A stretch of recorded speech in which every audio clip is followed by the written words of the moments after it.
আসসালামু আলাইকুম রহমতুল্লাহি ওবরাকাতুহ। আইবি রহমানকে জনপ্রিয় করে তুলতেই কি এই গ্রেপ্তার?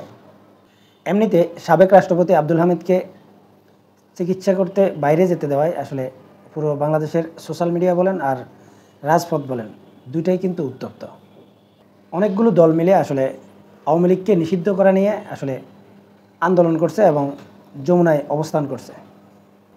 সব কিছু মিলিয়ে আসলে পুরো রাজনীতির পরিস্থিতিটা আসলে মারাত্মক ধরনের আসলে উত্তাল এবং কি হতে যাচ্ছে আর সরকার কি করতে যাচ্ছে আসলে কোনো কিছুই বোঝা যাচ্ছে না। ঠিক এই অবস্থায় আসলে আবার আইবি রহমানকে অ্যারেস্ট করা হলো। এমনিতেই শোনা যাচ্ছিল যে আইবি রহমান আওয়ামী লীগের নেতৃত্বে আসতে যাচ্ছেন, বা সাবের হোসেন চৌধুরী অথবা সাবেক রাষ্ট্রপতি আব্দুল হামিদ খান।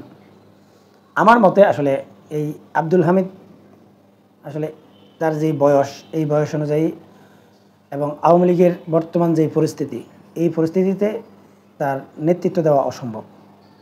কারণ এই বয়সে আসলে তার এই অবস্থায় আওয়ামী লীগকে নেতৃত্ব দেওয়া আসলেই সম্ভব না। কিন্তু আমার কেন জানি মনে হচ্ছিল যে রিফাইন্ড আওয়ামী লীগ আসতে যাচ্ছিল বা যে গুঞ্জন শোনা যাচ্ছিল, এই রিফাইন্ড আওয়ামী লীগে সাবের হোসেন চৌধুরী এবং এই আইবি রহমান, এই দুজনের নাম কিন্তু শীর্ষে রয়েছে।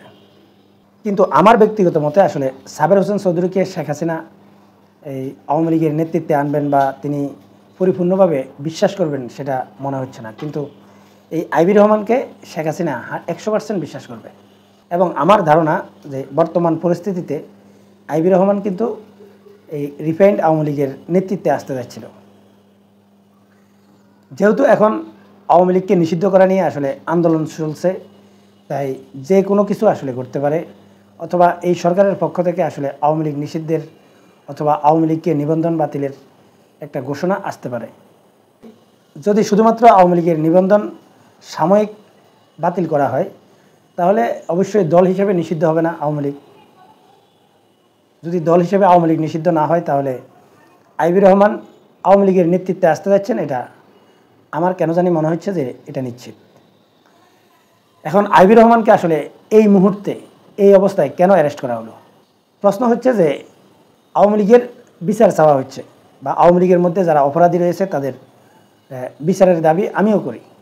আমিও চাই যারা অপরাধ করেছে তাদের বিচার হোক।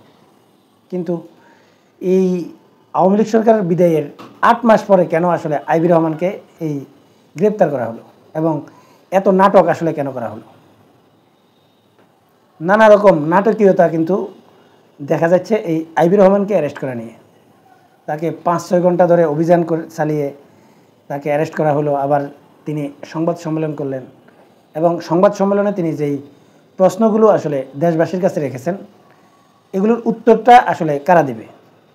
এমনকি যদি তিনি সত্যিকার অর্থে অপরাধী হতেন, তাহলে 8 মাস পরে কেন তাকে অ্যারেস্ট করা হলো? সে কিন্তু পালিয়ে থাকেনি, সে তার বাসায় ছিল। যদি পালিয়ে থাকতো তাহলে হয়তো আমরা বলতে পারতাম যে তার বিরুদ্ধে মামলা হয়েছে, তাকে আসলে অ্যারেস্ট করা যাচ্ছিল না, এখন তাকে খুঁজে পাওয়া গেছে, তারপর তাকে অ্যারেস্ট করা হলো। সে কিন্তু তার বাসায় ছিল, এবং তাকে অ্যারেস্ট করা হলো, তাকে আবার সংবাদ সম্মেলন করতে দেওয়া হলো। এমনকি তিনি যে প্রশ্নগুলো রেখেছেন, এই প্রশ্নগুলোর উত্তরগুলো আসলে কে দিবে? আমার যেটা মনে হচ্ছে যে সাবের হোসেন চৌধুরীকেও আসলে অ্যারেস্ট করা হয়েছিল, কিন্তু তিনি মুহূর্তের মধ্যে আসলে জামিনে মুক্তি পেয়েছেন।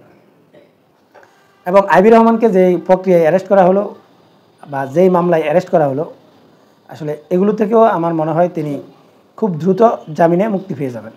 যদি সেটাই হয়, তাহলে তাকে এই অ্যারেস্ট করার নাটকটা কেন করা হচ্ছে? তাকে কি আসলে জনপ্রিয় করে তোলার জন্য? আইবি রহমানকে অ্যারেস্ট করা নিয়ে যে ঘটনাগুলো ঘটেছে এবং তার যে বক্তব্যগুলো যেভাবে ভাইরাল হয়েছে, আমার কেন জানি মনে হচ্ছে যে তাকে আসলে জনপ্রিয় করার জন্য আসলে তাকে অ্যারেস্ট করা হয়েছে, এবং পুরো আওয়ামী লীগের প্রত্যেকটা লোকের কাছে যাতে তার গ্রহণযোগ্যতা তৈরি হয়, মানে সেই বন্দোবস্ত করার জন্যই আসলে তাকে এই অ্যারেস্ট দেখানো হয়েছে। এবং তাকে যে অ্যারেস্ট করা হলো, এবং তিনি যদি জামিনে মুক্তি হয়ে যান, তাহলে তার আওয়ামী লীগের নেতৃত্বে আসতে আর কোনো বাধাই থাকলো না। সম্মানিত দর্শক, আমার কিন্তু আসলে এটাই মনে হচ্ছে। আপনাদের কি মনে হচ্ছে? কমেন্টসে জানাবেন।